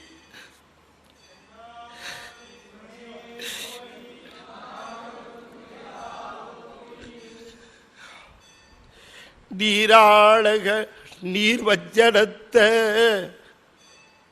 நீடாரக வேதாண்ட அத்தன் நீ நான் வேறின்றி இருக்க நீ வேறு நான் வேறு இல்லை, நீ என் கூட தானே இருக்கிறேன், சதா சர்வ காலமும் அவனையே நினைத்து கொண்டு எத்தனை எத்தனை உபகாரம் எல்லாம் நீ செய்துகிட்டே இருக்கிற, நான் உனக்கு நன்றி உடையவனாகவே இல்லையே என்று அழுது அழுது அழுது அந்த அழுகையினாலே அவனை குளிப்பாட்டி கொண்டிருக்கிறோமே, அந்த அழுகையில் தான் அவன் இருக்கிறான்.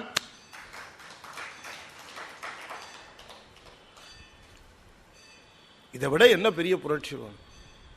இப்ப இதெல்லாம் தேவையில்லைன்னு சொல்லல, ஆனால் இதெல்லாம் கொண்டு போய் எங்க விடணும்னா இங்க விடணும். கண்ணீர் பெருக்காத எந்த வழிபாடும், கண்ணீர் பெருக்காத கிரியையோ சரியையோ எந்த விதத்திலும் பயன்படாது. நம்முடைய அன்பை நாம் செய்கிற செயல் சரியா தவறா, நான் சாமிக்காக இதை செஞ்சுக்கிட்டு இருக்கிறேனே இது சரியா தவறா எப்படி ஜட்ஜ் பண்றது? நான் ஒன்றை வழிபாட்டிலே செய்து கொண்டு இருக்கிறேன், இது சரியா தவறா எப்படி தெரிந்து கொள்வது? ஒன்றும் பெரிய கம்பசூத்திரமே இல்லை. நீ செய்யறது சரியா தவறான்னு கண்டுபிடிக்கிறதுக்கு ஒன்னே ஒண்ணு, நீ செய்வதனாலே உனக்கு அவன் மேல இருக்கக்கூடிய அன்பு பெருகுகிறதா? பெருகுனா சரி, இல்லைன்னா தப்பு, முடிஞ்சு போச்சு. வேஸ்ட். எதற்கு பொருளை வேஸ்ட் பண்ற, எதுக்கு டயத்தை வேஸ்ட் பண்ற, எதுக்கு தேவையில்லாத விஷயங்களிலே ஏன் நின்று கொண்டு? இதை சொல்லுவது கடும் சுத்த சைவம். இந்த கடுமை எங்க வருகிறது என்று சொன்னால் அதற்குரிய பக்குவத்திற்கு வருகிற பொழுது. அதுக்கு முன்னால இன்னும் சைக்கிளவே ஏற கத்துக்கல, அதுக்குள்ள கையை விட்டு ஓடுறேன்னு சொல்லக்கூடாது. துவக்க காலத்தில் இருக்கிறவர்களுக்கு சொல்லப்பட்டதுதான் மற்ற சைவம். ஆனால் எப்பொழுது பார்த்தாலும் கிரியையே பற்றி கொண்டு நிற்கிறவர்களுக்காக சொன்னார் சுவாமி, உன் கிரியையினுடைய பயன் எதாக இருக்க வேண்டும் என்று சொன்னால் அவனை நினைத்தவுடனே உனக்கு கண்ணீர் வருகிறதா? அவ்வளவுதான்.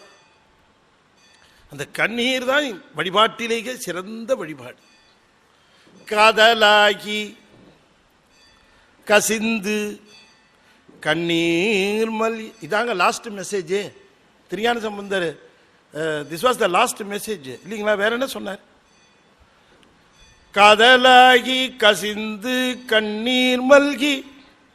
நீங்க வீட்டில் போய் இந்த அருணகிரிநாதர் பாட்டை எடுத்து கொஞ்சம் படிச்சு பாருங்க. நான் எல்லாருக்கும் தாழ்மையோடு கேட்டுக்கொள்கிறேன், உங்க திருவடியை பணிந்து கேட்டுக்கொள்கிறேன். அருணகிரிநாதர் சொல்லாதது இந்த உலகத்திலே. மகா ஞானி அருணகிரிநாதர், பரம கருணை ஞானி. கருணைக்கு அருணகிரின்னு சொன்னாங்க. கருணையே வடிவமானவர் அருணகிரி. அவர் வாக்கிலிருந்து வருவதெல்லாம் நாம வாழ வேண்டும் என்பதற்காக வந்தவை. ஆராதனர் ஆடம்பரத்துன்னு ஆரம்பிக்கிற பொது திருப்புகள், அதை எடுத்து நீங்க படிச்சு பாருங்க. எத்தனை ஞானத்தோடு சாமி சொல்லி இருக்கிறார். நீ வா என்று இங்கே அழைத்து நீ வேறு நான் வேறு எனாதிருக்க, அந்த ஒரு அத்துவித நிலையை நாம் ஃபீல் பண்ண ஆரம்பிக்கிறோம். சைவம் மட்டும்தான் இதை சொல்லுது. மற்ற சமயங்கள் எல்லாம் அந்த பிரம்மத்தை புறத்தே வைத்து ஆன்மாவை புறத்தே வைத்து ஆன்மாவும் அந்த பிரம்மமும் வேறு வேறு என்று காட்டி காட்டியே செல்லுகின்றன. ஆனால் ஆன்மா பிரம்மத்தோடு, நம்ம அவங்க பிரம்மங்கிறாங்க, நம்ம சிவங்கிறோம், அவ்வளவுதான், வேற ஒன்றும் கிடையாது. அது பரபிரம்மம். ஆனால் நாம ரொம்ப அற்புதமாக சொல்லுகிறோம் சிவம். அந்த சிவத்தோடு நமக்கு இருக்கக்கூடிய அந்த இன்டிமெசி, அந்த தொடர்பு, அது யாரும் ஏற்படுத்தி கொடுத்ததில்லை. சிவம் உள்ளுக்குள்ளே உங்களுக்கு இருந்து கொண்டு உபகாரம் செய்கிறது. யாருடைய ரெக்கமெண்டேஷன்னாலே அது உள்ளே இருந்து உங்களுக்கு உபகாரம் செய்யலை. யாரும் வந்து சொன்னதுனால அது நிறுத்திட போறதும் கிடையாது. உங்களுக்கு அதுக்கு இருக்கக்கூடிய தொடர்பு பற்பல பிறவிகளில் தோறும் தொடர்ந்து வருகின்ற குருவானவர் அதை தொட்டு காட்டுகிறார். உங்கூடவே இருக்குப்பா, அது உங்கூடவே இருக்கு என்று நமக்கு நினைவுபடுத்துகிறவர் குரு. கொண்டு வந்து சேர்க்கிறவர் இல்லை குரு, அது ஏற்கனவே இருக்கு. எனவே உலக சமயங்களிலேயே சைவம் தான் என்றைக்கும் ஆன்மா சிவத்தை பிரிந்ததில்லை. அது என்னைக்கும் அது சேர போறதும் கிடையாது. எப்படி சேரும்? பிரிஞ்சிருந்தால சேரும். ஒன்றாத்தான் இருக்கு, ஆனா அது உணரல. ஒன்னா இருக்கிறத உணராமத்தான் வெளியிலேயே தேடிட்டு இருக்கு. தேடி கண்டு கொண்டேன், தேடி கண்டு கொண்டேன், தேடி தேடோனா தேவனை, தேடி தேடோனா, தேடுனா கிடைக்காத ஆளுன்னு, தேடி தேடோனா தேவனை என்னுளே தேடி தேடி கண்டு கொண்டேன். கிரியை வேணும், ஆனா கிரியை மட்டும் உங்களை கொண்டு போய் சேர்த்துறாது. இதை வலியுறுத்துகிறார் நம்முடைய திருமூலர். கிரியை வேணும், ஆனால் எந்த அளவுக்கு வேணும்? ஆடம்பரமின்றி. யாரு? விகிர்தன் பால் மேவி ஆடம்பரமின்றி, அந்த ஆடம்பரம் இல்லாமல் இருக்கணும்னு சொன்னேன். நான் சொல்றேன், தப்பா நினைச்சுக்காதீங்க. என்கிட்ட ஒரு அம்மா குறைப்பட்டுக்கிட்டாங்க, அதுக்கு நான் உங்கள்கிட்ட சொல்லிக்கிறேன். எங்க வீட்டுக்காரரு சிவ பூஜை பண்ணுவாருங்க, நல்லது தானம்மா அப்படின்ன. இவர் ஏண்டா பண்றாருன்னு இருக்குங்க எங்களுக்கெல்லாம். காலையில் ஏண்டார் ஒரு 8 மணிக்கு ஆரம்பிப்பாருங்க, 9 மணிக்கு முடிக்கிறதுக்குள்ள நாங்கெல்லாம் படுற பாடு அப்படி இருக்குங்க. எப்படா இவர் முடிப்பார்? உண்மையிலே சொல்லுங்க, இவங்களுக்கு இந்த சிவத்து மேல அன்பா வரும்? எதுக்கு படுத்தணும் அடுத்தவங்களை? நீ பூஜை பண்றதுக்கு எடுத்து அதுக்கு அடுத்தவங்களை தொந்தரவு பண்ணணும்? நீ பூஜை பண்றதே அடுத்தவங்களுக்கு தெரியக்கூடாது. ஆடம்பரமின்றி என்ன இருக்கோ அதை வச்சுக்கிட்டு அதை அன்பு மயமா இருக்கணும், அன்பு மயமா இருக்கணும். அந்த பூஜை செய்கிற பொழுது அன்புமயமாக இருக்கிறவர்கள் அருள்மயமாக இருப்பார்கள், அன்புமயமாக இருப்பார்கள், வருகிறவர்களிடம் அன்பாக பேசுவார்கள் அவர்கள். அதனால தான் நான் முன்னையே சொல்லியிருக்கிறேன். அப்போ அவங்ககிட்ட போய் எதை சொன்னாலும் நம்புவாங்க, ஏன்னா அவங்க அன்புமயமாக இருக்கிறாங்க. இவங்க பூசை முடிஞ்சவொன்னு என்ன பண்ணுவாங்க, அந்த பூசை மலர்களில் 2 அல்லது ஒரு மலரை எடுத்து அப்படி சிரசு மேலே வச்சுக்குவாங்க. ஏன்? அது என்னது? அது சிவபெருமானுடைய திருவடி. அந்த திருவடியை எடுத்து சிரசு மேலே சூட்டிக்கொள்ளும் ஐதீகமாக அந்த பூவை எடுத்து அப்படி சிரசு மேலே வச்சுக்குவாங்க. அது இங்கே வச்சா நிற்குமா? அதனால காதில் சொருகிடுவாங்க. இப்போ காதில் சொல்லிவிடுவாங்க. இப்போ அன்புமயமாக இருக்காங்களா, யார் எதை சொன்னாலும் நம்புவாங்களா? அதனால பிற்காலத்தில் என்ன சொல்ல ஆரம்பிச்சுட்டானா, இவன் எவனாவது காதில் பூ வச்சிருப்பான் அவங்ககிட்ட போய் சொல்லு நம்புவான்ட்டான். இது இப்படி வந்ததுதான். அது கிரியை அவசியம், அது இல்லாமல் முடியாது. சரியை கிரியை யோகம் ஞானம் பின்னால் விவரிக்க போறார். இந்த சரியை கிரியை யோகம் இதெல்லாம் சொல்ல போகிறார். ஆனால் எது முக்கியம்னு கேட்டால், நாம் அன்புமயமாக இருக்கணும். கிரியை செய்தாலும் சரி, சரியை செய்தாலும் சரி, யோகம் செய்தாலும் சரி, நாம் அன்புமயமாக இருக்கிறோம்னா நம்ம மொழியில் அன்பு, நம்முடைய சிந்தனையில் அன்பு, நம்முடைய செயலில் அன்பு, எல்லாத்துலேயும் அன்பு இருக்கணும். கிரியைகளை கண்மூடித்தனமா ஒரு மடம், அந்த மடம் ரொம்ப பழமையான மடம். அந்த மடத்தில் இருக்க ஆதீனம், அங்கே ரொம்ப எலி தொல்லை ஜாஸ்தியாக இருந்துச்சு. எலி தொல்லை ஜாஸ்தியாக இருந்தவுடனே ஆதீனம் என்ன பண்ணிச்சு, ரொம்ப எலி ஜாஸ்தியாக இருக்கேப்பா அப்படின்னோடனே என்ன சாமி பண்ணுறதுன்னு, ஒரு பூனை வளர்த்தா சரியாக இருக்குண்டான்னாரு. சரின்னு ஒரு பூனையை வாங்கி கொண்டு வந்து விட்டாங்க. பூனை வளர்த்தார். பூனை வளர்த்தோடனே இந்த எலி தொல்லையெல்லாம் குறைஞ்சிது. பூனை அங்கேயும் இங்கேயுமா போயிட்டு வந்துட்டு இருந்தது. ஆனால் ஒவ்வொரு சமயம் இவர் பூஜை பண்ண ஆரம்பித்து பால் எல்லாம் எடுத்து வச்சுட்டு அப்படி பூஜை பண்ணால் அந்த பூனை என்ன பண்ணுது, அந்த பாலை வந்து சாப்பிட்ருது. இது என்னடா பெரிய பேஜாராக இருக்கே, சரி பூனையும் வேணும், இப்போ தொந்தரவு. அதனால் எப்போ அவர் பூஜை பண்ண ஆரம்பித்தாலும் பூனையை எடுத்து கொண்டு போய் அந்த தூணில் கட்டிடுவார். அதுக்கப்புறம் தான் பூஜையை ஆரம்பிக்கும். பூஜை நடந்துகிட்டு இருக்கும். அப்புறம் பூஜை முடிஞ்சவொடனே பூனையை அவுத்து விட்டுற சொல்லுவார். இது ரொம்ப வருஷமாக 20-25 வருஷமாக நடந்து அந்த மடத்துக்கு ஒரு சீடை வந்து சேர்ந்தான். அவன் இவர்கிட்ட ரொம்ப அணுக்கமாக இருந்தான். அவன் கொஞ்சம் அப்படியே பதவி உயர் பெற்று இவருக்கு ரொம்ப கிட்ட நெருக்கி வந்தான். 20 வருஷத்தில் இவர் கிளம்பிட்டார் மேலே. இவர் போன உடனே இவன் ஆதீனமாயிட்டான். யாரு? இந்த கூட தொண்டு செஞ்சானே அவன் ஆதீனமாயிட்டான். அவன் ஆதீனமாகி அவன் முதல் நாள் பூஜை பண்ணுறான். முதல் நாள் பூஜை பண்ணும் பொழுது அவர் போன உடனே இந்த பூனை எங்கேயோ ஓடி போச்சு. இவன் பூஜைக்கெல்லாம் உட்காந்து எல்லாம் ஏற்பாடெல்லாம் பண்ணிச்சு. இந்த ஆதீனர் என்ன பண்ணார், அப்படியே உட்காந்து கொஞ்ச நாள் கழிச்சு பூஜையை ஆரம்பிக்கலாமா அப்படின்னு கேட்டார். நாங்கள் ஆனால் ஒன்று குறையுதேன்னாரு. என்ன? பூனை இல்லையேன்னாரு. இப்போ பூனையை வேணுமே, பூனையை கட்டிட்டு தானே பூஜையை ஆரம்பிக்கணும். ஏன்னாரு. குருநாதர் அப்படி தானே பண்ணாரு. அப்படி பூனை தேட ஆரம்பிச்சாங்க. எல்லாருமா சேர்ந்து ஒரு பூனையை பிடிச்சி கொண்டு வந்து அந்த தூணில் கட்டிட்டு அதுக்கப்புறம் தான் பூஜையே ஆரம்பிச்சது. இதுதாங்க கிரியை, தெரிஞ்சுக்க. எதற்காக செய்கிறோம் என்று தெரியாமலேயே அதிலே மூழ்கி விடுவது.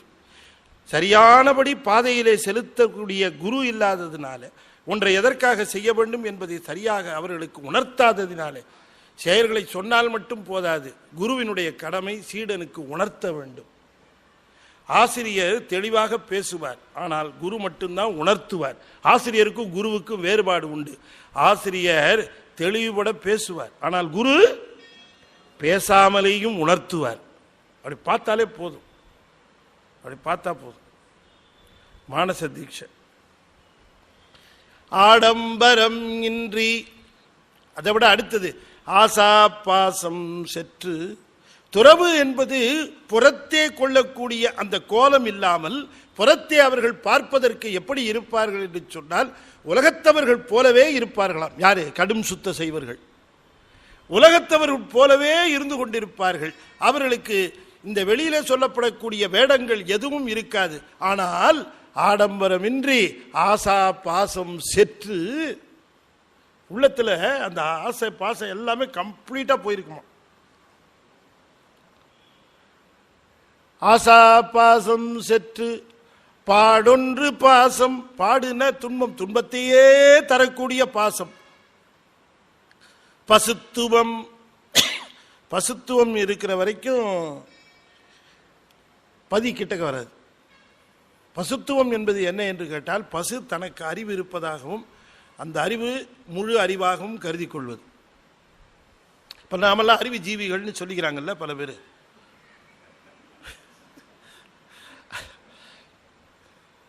உடனே சிரிச்சிட்டாரு அவர் டக்குன்னு. ரொம்ப பேர் சொல்லிட்டு தெரியுறான் அவெல்லாம் அறிவு ஜீவிகள்.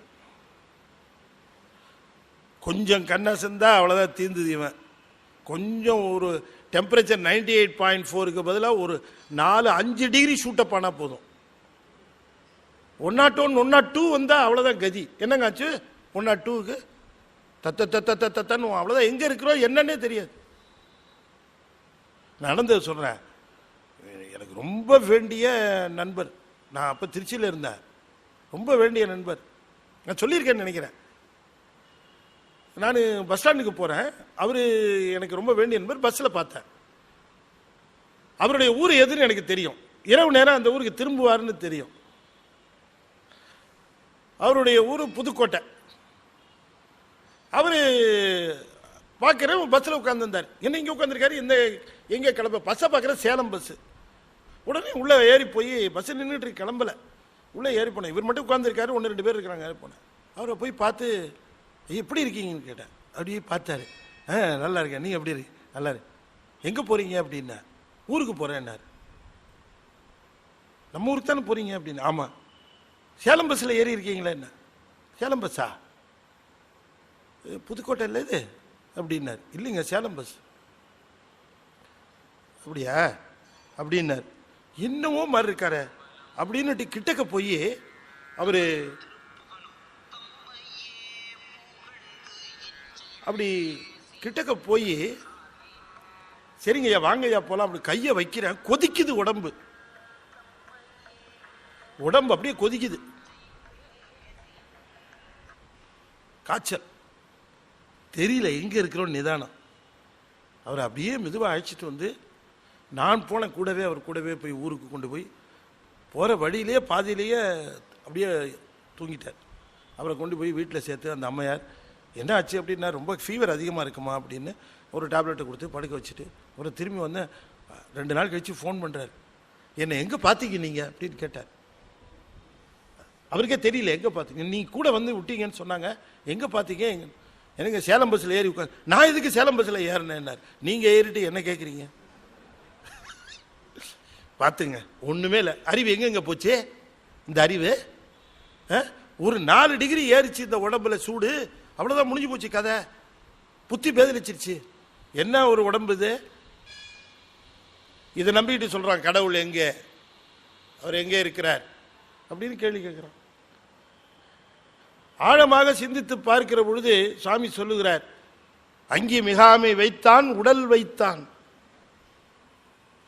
அங்கி மிகாமை வைத்தான் உடல் வைத்தான், எங்கும் மிகாமை வைத்தான் உலகேழும், தங்கி மிகாமை வைத்தான் தமிழ் சாத்திரம், பொங்கி மிகாமை வைத்தான் பொருள் வைத்தானே.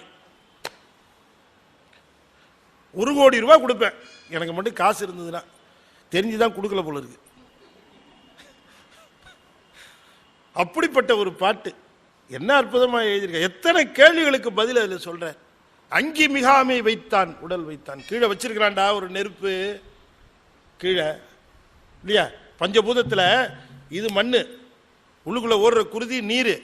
நெருப்பு எங்க இருக்குது? பஞ்சபூதத்தில் அடி வயிற்றுல இருக்கு. அடுப்பு மாதிரி எரிஞ்சிட்டு இருக்கு. திக்கு திக்கு திக்கு திக்கு திக்கு திக்கு திக்கு திக்குன்னு உள்ள எரிஞ்சிட்டு இருக்கு.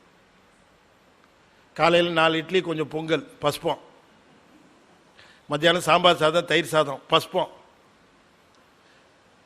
சாயந்தரம் போண்டா பஜ்ஜி பஸ்பம், ராத்திரி என்ன மெனுங்குது, போட்டதெல்லாம் பஸ்பம் ஆகுது, அது பாடி எரிஞ்சிட்டு இருக்கு.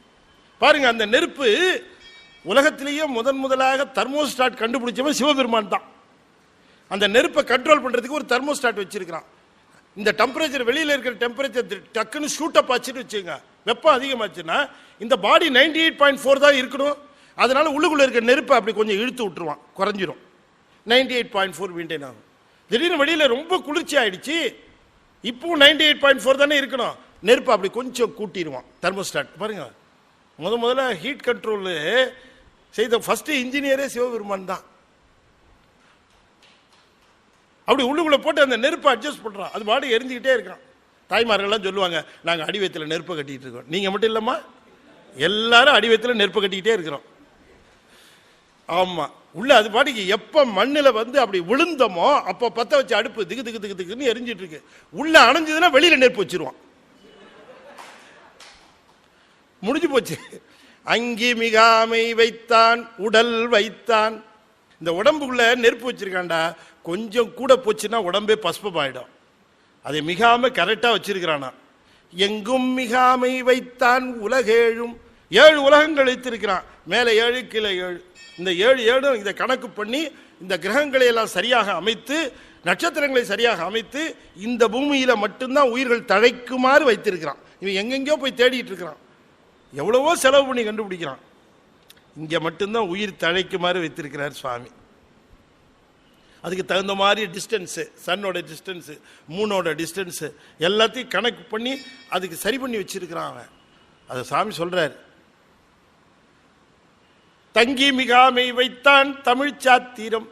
இப்ப இருக்கிற நூல்கள், தமிழ் நூல்கள் எவ்வளவு இருக்கோ அதுதான் வேணுங்கிறது நூல், அது வரைக்கும் போதுன்னு வச்சிருக்கிறானா. என்ன ஒருத்தர் சொன்னார், என்ன சார் 16,000 பாட்டு பாடியிருக்காராமே திருஞான சம்பந்தர், என்ன சார் அதெல்லாம் கிடைக்காம போச்சே, 4,000 தான் இருக்காமே சார் நமக்கு அப்படின்னார். 4,000 உங்களுக்கு எவ்வளவு தெரியும்னா, ஒரு 4-5 பாட்டு தெரியும், அதுக்கு இது போதும். அப்ப இருக்கிற 4,000 4-5 தானே தெரியும், அப்புறம் இதுக்கு 16,000 பாட்டை வச்சு என்ன பண்றது. தங்கி மிகாமை வைத்தான் தமிழ் சாத்திரம், பொங்கி மிகாமை வைத்தான் பொருள் வைத்தான். அதுக்கான பொருள் எப்படி வச்சிருக்கானா, அந்த தமிழ் பாடல்களுக்கான பொருள் எப்படி வச்சிருக்கானா. மேலோட்டமா படிச்சா ஒரு பொருள், இன்னும் கொஞ்சம் பக்குவர்கள் வந்து படித்தால் இன்னொரு பொருள், இன்னும் அதிபக்குவர்கள் வந்து படித்தால் இன்னும் ஒரு பொருள். கடலில் மேலாக இருந்தால் மீன் கிடைக்கும், கொஞ்சம் கீழே போனா பவளம் கிடைக்கும், இன்னும் கீழே போனா முத்து கிடைக்கும். அதுதான் தமிழ்னாரு.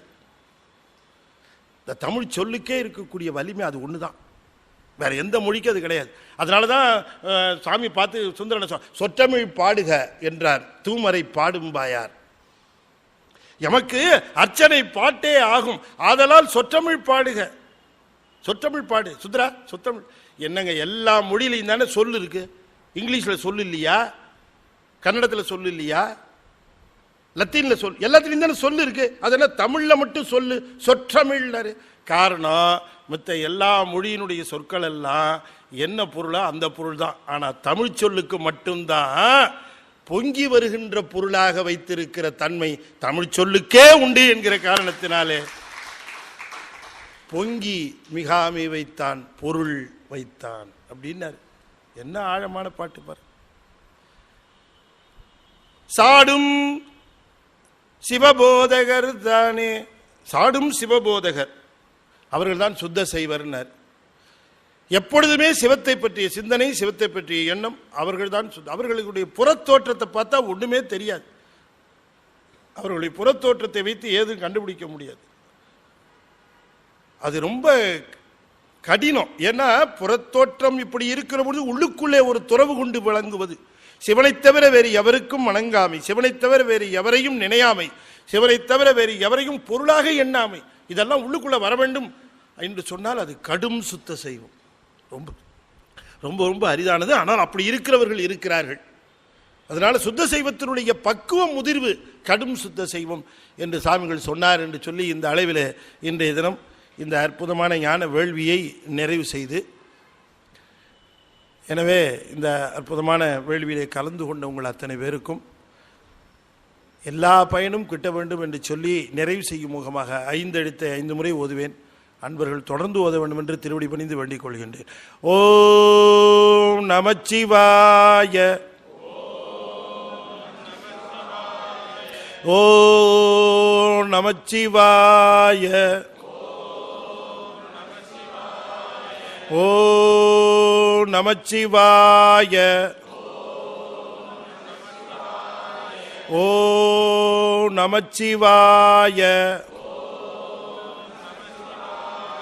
ஓம் நமச்சிவாய.